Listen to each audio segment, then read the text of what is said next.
Good morning student, welcome to physics class. This video is related to 12th English medium student. As you know, we are discussing about the property of alpha, beta and gamma particle. Previous lecture में मैंने आपको alpha, beta और gamma particle की properties के बारे में बताया था और मैंने कल आपको कहा था कि हम जो है अब डिटेल स्टडी करेंगे अल्फा, बीटा, गामा की डिटेल स्टडी करेंगे ना। तो उसी के तौर पर अगर हम पहले देखना चाहेंगे तो सबसे पहले अल्फा डिके को समझना चाहेंगे। आइए देखते हैं।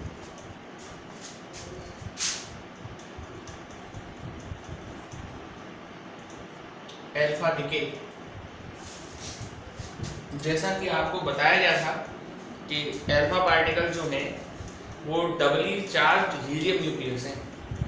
Alpha particles are doubly charge helium nucleus. इनको ऐसे लिखते हैं 2He4। इसका जो चार्ज है वो ट्वाइस ऑफ ये है, मास जो है वो 4 टाइम ऑफ प्रोटॉन है। यानी इसका चार्ज प्रोटॉन के चार्ज का 2 गुना है और मास जो है वो प्रोटॉन के मास का 4 गुना है। जब किसी न्यूक्लियस में से अल्फा पार्टिकल निकलेगा तो उसके पेरेंट न्यूक्लियाई का जो प्रोटॉन नंबर है वो 2 कम हो जाएगा, क्योंकि मास नंबर जो है वो 4 कम हो जाएगा। यानी देखिए जैसे ZH है, अगर इसमें से कोई अल्फा पार्टिकल निकल गया 2He4 तो प्रोटॉन नंबर में 2 की कमी हो जाएगी और मास नंबर में 4 की कमी होगी। ये पेरेंट है और ये आपका डॉटर न्यूक्लियस है। दोबारा समझना इस बात को। अगर किसी न्यूक्लियस में से अल्फा पार्टिकल निकल गया तो उसके प्रोटॉन नंबर में 2 की कमी हो जाएगी, जबकि इसके मास नंबर में कितने की कमी हो जाएगी? 4 की कमी हो जाएगी। Proton number decreases by 2 while the mass number decreases by 4। ठीक है, एक एग्जांपल। और ये आपका जो है इसको अपन अल्फा पार्टिकल बोलते हैं। एक एग्जांपल बताते हैं। जैसे 92 यूरेनियम 238 से अगर कोई अल्फा पार्टिकल निकल गया 2He4 तो नीचे 2 की कमी हो जाएगी, यानी 90, ऊपर 4 की कमी हो जाएगी, 4 की 234 और ये बाई यानी 90 नंबर पर थोरियम न्यूक्लियस होता है। कौन सा न्यूक्लियस होता है? थोरियम। देखिए इससे पता चलता है कौन सा न्यूक्लियस है। ये तो ऊपर चेंज मिल सकते हैं। यूरेनियम 235 भी होता है तो वो तो आइसोटोप है भाई। एक ही, और जैसे हाइड्रोजन की बात करूं तो हाइड्रोजन के जो 3 थे, कौन कौन से? प्रोटियम, ड्यूटेरियम और ट्राइटियम। तीनों पर एक एक चार्ज था, लेकिन तीनों के जो मासेस थे एक पर 1 था, एक पर 2 गुना था, एक पर क्या था? 3 गुना था। तो इन तीनों के प्रोटॉन नंबर तो सेम थे बट मास नंबर क्या थे? 1 to 3 रेशो था। तो वही मैं आपसे कह रहा हूँ कि ये तो डिफर हो सकते हैं, मास नंबर तो डिफरेंट हो सकते हैं, लेकिन प्रोटॉन नंबर जो रहेंगे वो सही रहेंगे। तो इसी से अंदाजा लगाया जाता है पीरियोडिक टेबल में 90 नंबर पर थोरियम होता है। एक और बात, कई बार बच्चे कहते हैं सर हमको तो याद नहीं होगा कि 90 नंबर पर थोरियम होगा या कुछ और होगा।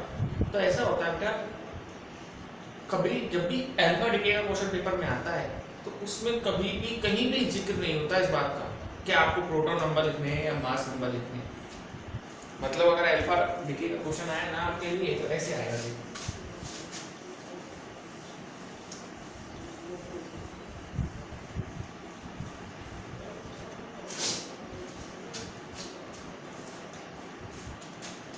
जैसे अल्फा डिके का क्वेश्चन आया आपके लिए तो ये आ जाएगा। जैसे कोई भी एलिमेंट हो ZXA और अल्फा पार्टिकल, कोई भी एलिमेंट देखे मैं आपसे ले लेता हूँ, चलो ये अच्छा 28 Ni 60 और अल्फा पार्टिकल गया और यहाँ Fe बन रहा है और ऊपर लिख देंगे हम लोग 56, यहाँ पर x बना के छोड़ देंगे। तो वो ये पूछेगा find the value of x, या हो सकता है नीचे वो आपको दे दे कि ये 26 है, ऊपर y बना के छोड़ दे, समझ गए? और ये भी ना लिखे, ऊपर यहीं बना दे बस alpha, find the value of y, y की वैल्यू पूछे। तो ऐसे क्वेश्चन को क्या करना होगा, जैसे 28 Ni 60 है और इसमें से एक अल्फा पार्टिकल आप निकाल दो 2He4 और ये बनेगा 26 Fe, नीचे कंपेयर कर दो, ये 28 है, 26 + 2 28 हो गया, ऊपर 60 है और ये y + 4 हो जाएगा, तो y बराबर हो जाएगा 60 - 4 = 56। तो मोस्ट प्रोबेबली ऐसा ही क्वेश्चन आता है जिसमें एक आध दे देगा और उस वो आपसे पूछ लेगा मुझसे डिजिट की वैल्यू क्या, आप इसकी वैल्यू फाइंड आउट करो। देखो इसको एक बार मैं दूंगा,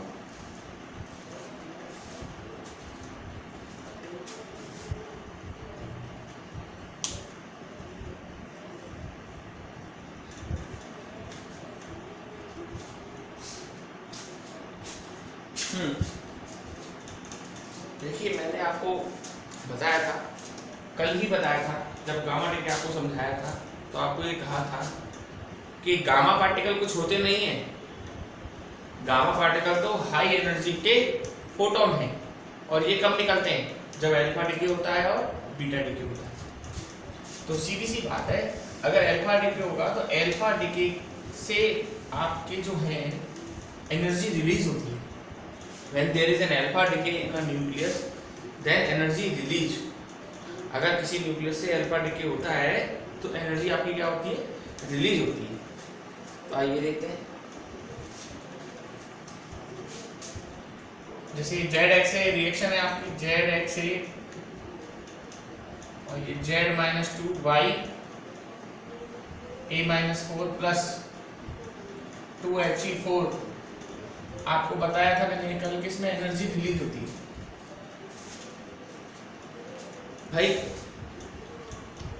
ZXA Z-2Y A-4 में कन्वर्ट हुआ, तो आपको पता है पेरेंट न्यूक्लियाई का मास हमेशा डॉटर न्यूक्लियाई के मास से ज्यादा होता है। पेरेंट न्यूक्लियाई जो है वो हैवी होता है, किससे, डॉटर न्यूक्लियाई से। और अगर कोई अल्फा पार्टिकल आपका निकल गया, ये आपका अल्फा पार्टिकल है, Z वैसे Z-2Y A-4 अल्फा पार्टिकल निकल गया, तो एनर्जी रिलीज होती है इसमें। और एनर्जी कैसे निकाली जाती है, मैंने कहा था पेरेंट न्यूक्लियाई का मास डॉटर न्यूक्लियाई के मास से ज्यादा है, तो इसकी जो एनर्जी निकलती है वो मास डिफेक्ट के इक्विवेलेंट जाकर निकलती है। मतलब अगर मैं आपसे कहूं इसकी एनर्जी क्या होगी Q, तो आप कहोगे सर मास डिफेक्ट निकालो, यानी मास ऑफ ZXA माइनस के mass of Z-2Y A-4 minus के मास ऑफ 2He4, और जो भी कुछ आएगा उसमें 931 मेगा इलेक्ट्रॉन वोल्ट का मल्टीप्लाई। वैसे तो देखिए C² आएगा, ये पेरेंट न्यूक्लियाई है, डिके हो रहा है, डिके का मतलब नुकसान हो रहा है। तो अगर डिके होगा पेरेंट न्यूक्लियाई में से डॉटर न्यूक्लियाई का मास सब्ट्रैक्ट होगा, अल्फा पार्टिकल का मास सब्ट्रैक्ट होगा, जो बचेगा मास डिफेक्ट उसमें C² का मल्टीप्लाई होगा। तो Q बराबर क्या है बताओ, M ZXA माइनस के M Z-2Y A-4 माइनस के मास ऑफ, और जो भी कोई आंसर आएगा उसमें 931 मेगा इलेक्ट्रॉन वोल्ट का मल्टीप्लाई।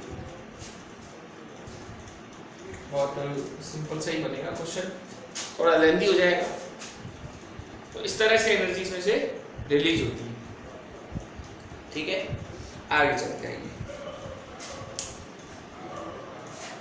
एक बात हमेशा ध्यान रखना, चाहे अल्फा डिके हो, चाहे बीटा डिके हो, चाहे गामा डिके हो, तो एनर्जी तो आपकी रिलीज होनी ही होनी है हर बार। ठीक, आइए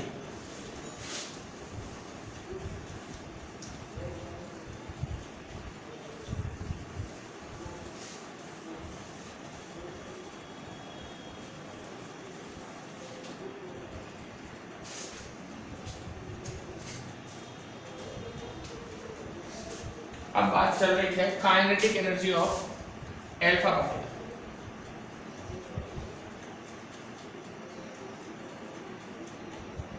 काइनेटिक एनर्जी ऑफ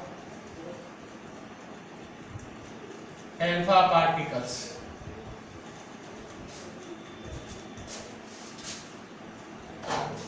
यानी अब हमको काइनेटिक एनर्जी बतानी है किसकी, एल्फा पार्टिकल की।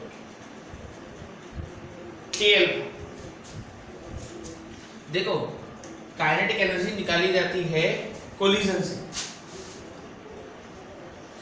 11th क्लास में एक क्वेश्चन हुआ करता था कोलिजन का, अगर 11th की बुक में आप देखें तो उसमें क्वेश्चन था एल्फा पार्टिकल का ऊपर, उसमें काइनेटिक एनर्जी निकाली गई थी।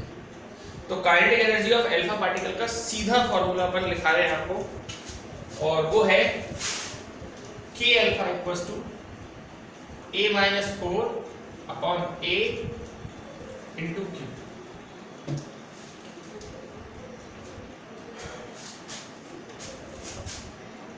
ये हम निकाल सकते हैं। कैसे निकाल सकते हैं बताओ आपको? जो आपने इलास्टिक और इनइलास्टिक कोलिजन पढ़ी थी उसके थ्रू निकलता है।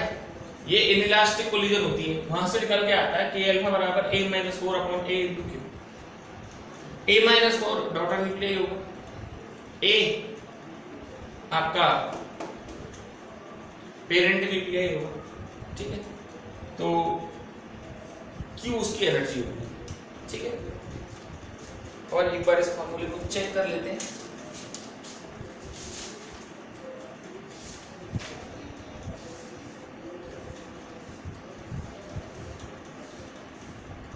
हाँ ठीक है, यही फॉर्मूला दे रखा है। तो ये आपकी काइनेटिक एनर्जी होगी एल्फा पार्टिकल। तो अगर कहीं से एल्फा पार्टिकल निकलेगा तो उसकी काइनेटिक एनर्जी कितनी है, ठीक है। तो आपको हम एक न्यूमेरिकल कराते हैं जो इसी के ऊपर बेस्ड है।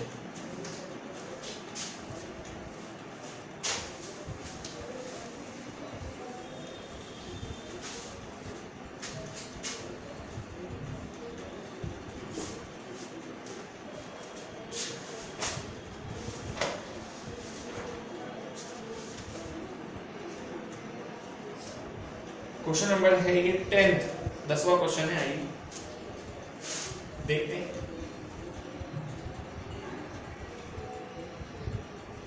हाँ, 88 RA 226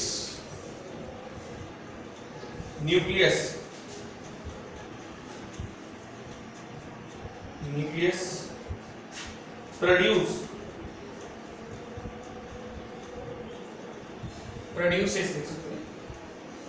produces an alpha particle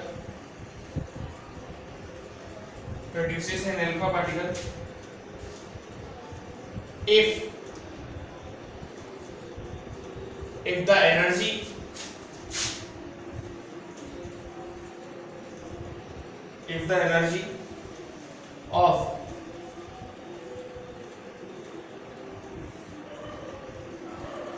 energy of alpha particle is 4.662 mega electron volt, then calculate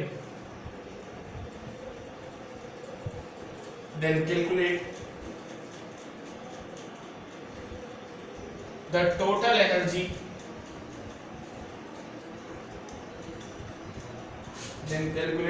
energy released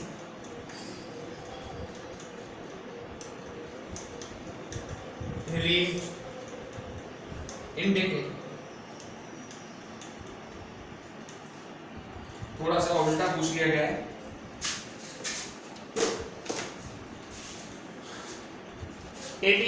radium है जिसमें से एक अल्फा पार्टिकल निकलता है और उसकी जो एनर्जी है वो 4.662 मेगा इलेक्ट्रॉन वोल्ट है और आपसे पूछा जा रहा है कि टोटल एनर्जी निकालो। यहाँ नहीं समझ गए?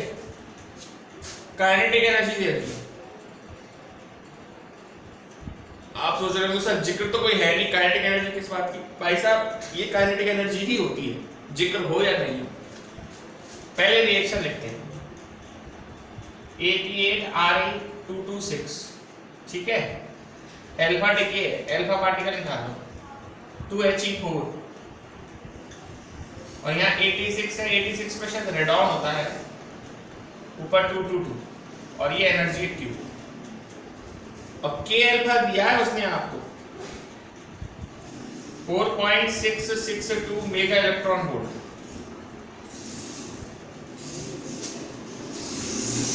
मैंने कहा था ना आपसे कि आपको काइनेटिक एनर्जी मिलेगी, तो काइनेटिक एनर्जी दे दी उसने।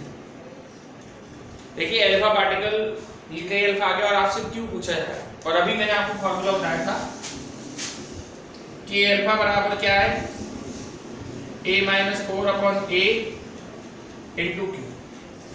तो Q बराबर क्या आएगा K अल्फा इंटू A/A-4।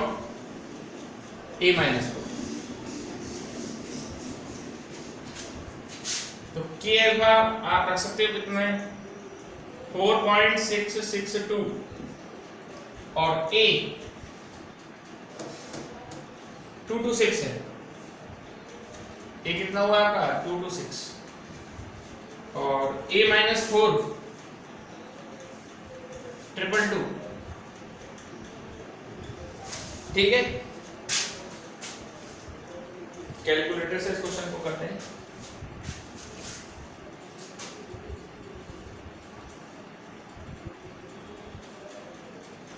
यानी कि 4.662 इंटू 226 डिवाइड बाई 222 ये आ रहा है 4.746। ये आंसर आपका आ रहा है, ठीक है। तो 4.746 मेगा इलेक्ट्रॉन वोल्ट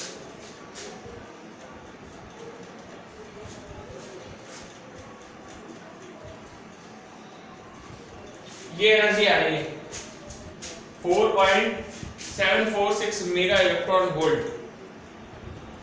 इसमें ये जरूरी नहीं थी हम इसकी रिएक्शन लिखें, सीधे फार्मूला बेस करके भी काम कर सकते हैं। थोड़ा लेंथी हो गया क्वेश्चन, बट आप देख लें इसको एक बार।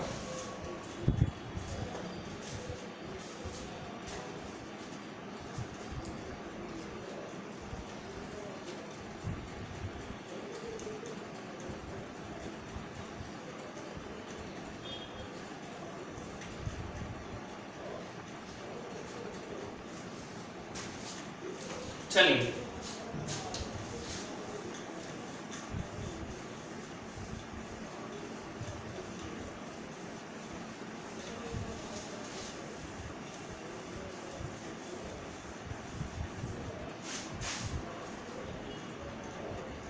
अगला जो इसी में अल्फा डीके में एक टॉपिक है वो है टनल इफेक्ट।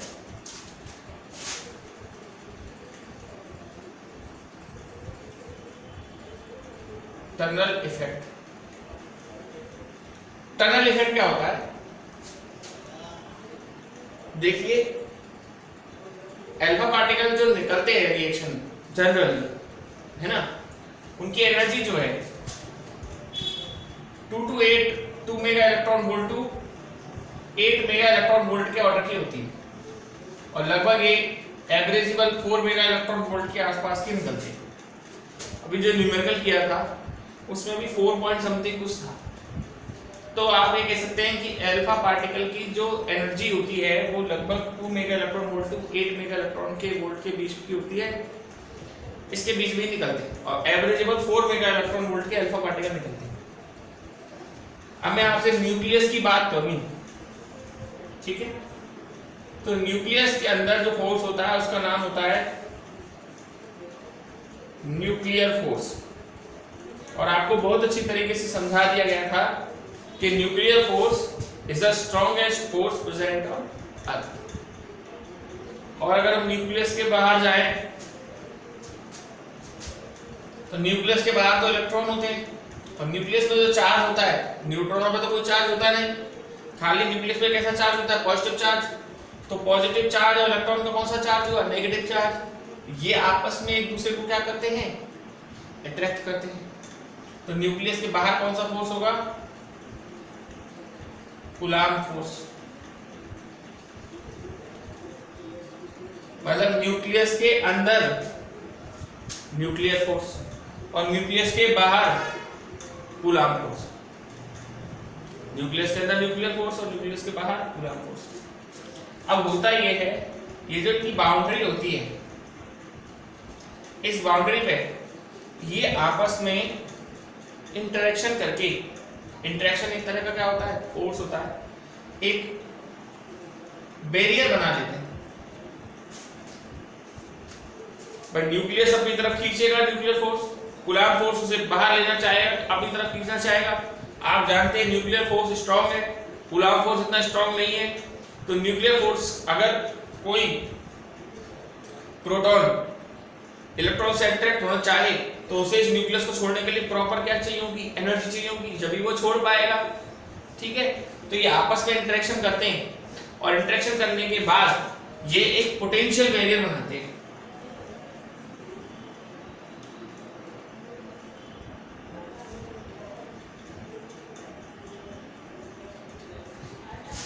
बैरियर इसको बोल दिया है, एक्चुअलिटी में ये पोटेंशियल डिफरेंस होता है। पोटेंशियल डिफरेंस मतलब लगभग, बैरियर एक तरह की एनर्जी होती है लगभग 27 मेगा इलेक्ट्रॉन वोल्ट।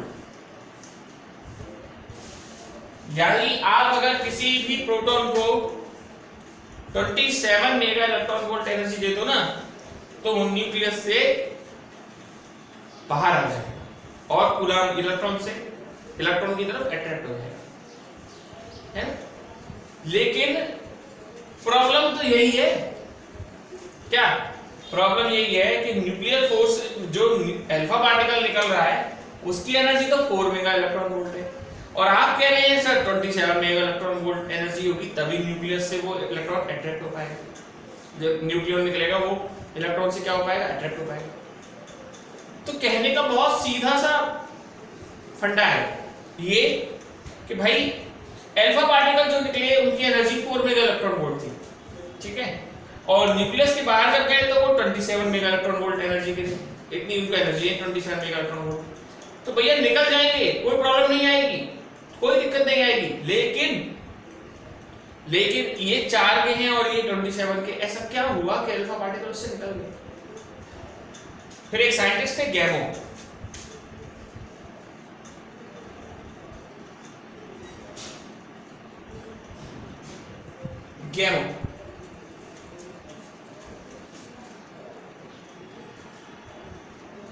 गैमो ने सजेस्ट किया कि ये जो अल्फा पार्टिकल होते हैं ये बॉम्बार्ड करते हैं न्यूक्लियस पर। Gamow suggest that these alpha particle bombard on a nucleus। ये अल्फा पार्टिकल न्यूक्लियस पर बॉम्बार्ड करते हैं almost 10 to the power 38 times, मतलब कम से कम इतनी बार वो उसको बॉम्बार्ड करते हैं, then come out from nucleus, और फिर वो न्यूक्लियस से बाहर आते हैं। ठीक है, गैमो ने कहा वो 10 to the power 8 time bombard करते हैं तब वो न्यूक्लियस से बाहर आते हैं, और ये क्वांटम थ्योरी के अकॉर्डिंग फाइंड आउट किया गया था। क्वांटम थ्योरी के अकॉर्डिंग हमने इस चीज को निकाला था, ठीक है। और फिर वो निकालते हैं तो इस तरह से देखा जाए 38 टाइम बॉम्बार्ड करते हैं तो इस तरह से न्यूक्लियस पे ये एक टनल बनाते हैं और तब जाके ये न्यूक्लियस से बाहर आ पाते हैं। तो इसी को नाम दिया गया था टनल इफेक्ट, ठीक है। तो टनल इफेक्ट ये है कि जो अल्फा पार्टिकल है वो लगभग 4 मेगा इलेक्ट्रॉन वोल्ट के होते हैं, जबकि न्यूक्लियस को क्रॉस करने के लिए 27 मेगा इलेक्ट्रॉन वोल्ट एनर्जी चाहिए थी, क्योंकि ये कूलाम्ब के अट्रैक्शन फोर्स और न्यूक्लियस के स्ट्रॉन्ग न्यूक्लियर फोर्स की वजह से उसकी बाउंड्री पर डेवलप एक पोटेंशियल बैरियर था, एक रुकावट थी जिसको पार करने के लिए कम से कम 27 मेगा इलेक्ट्रॉन वोल्ट एनर्जी चाहिए होती है। तो गैमो ने सजेस्ट किया कि अगर आप 4 मेगा इलेक्ट्रॉन वोल्ट के अगर बॉम्बार्ड कराएं 10 या 38 टाइम तो वो उसमें से पार निकल जाते हैं। तो इसको उसने बोला कि हाँ ऐसा हो सकता है, तो तो इसको उन्होंने नाम दिया गया टनल इफेक्ट। एक तरह से सुरंग बना लेते हैं, उसको इतनी बार स्टिक करके 10⁻38 तक और उसमें से बाहर निकल जाते हैं, तो उसको अपन बोलते हैं टनल इफेक्ट। ठीक है, और एक कुछ स्पेक्ट्रल सीरीज है उसको भी देख लीजिए।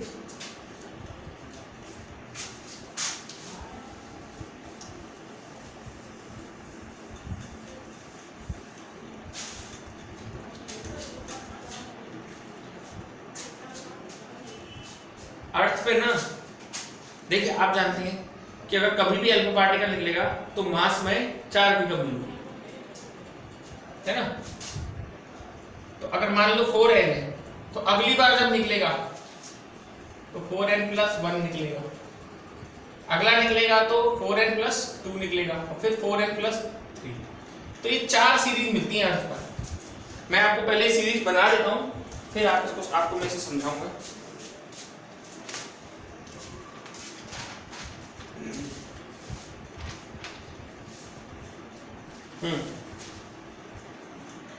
जिसका मास 4n है वो है थोरियम सीरीज। बस खाली समझने का है और कुछ नहीं है इसमें। 90 थोरियम 232 और 82 Tb 208। फिर है आपका 4n+1, इसका नाम है नेपच्यूनियम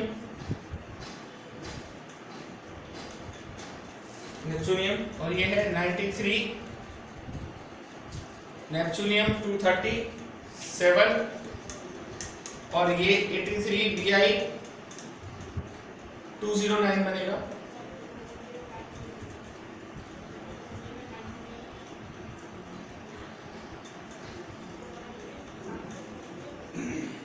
यूरेनियम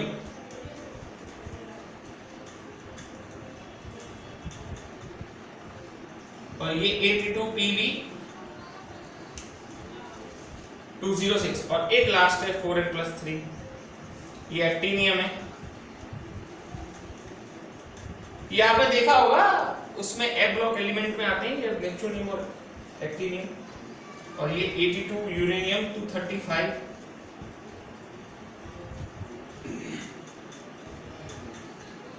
तो देखिए मैं समझाता हूं आपको, है ना।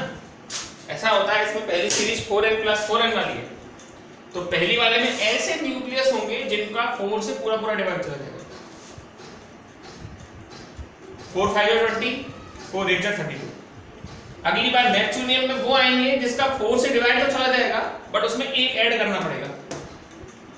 कर लीजिए, देखिए 237 है, 4 से डिवाइड कीजिए, 4 5 20 और फिर 20 और यहां से बनेगा कितना 37 और 4 9 36, फिर 1 बचेगा तो 4n+।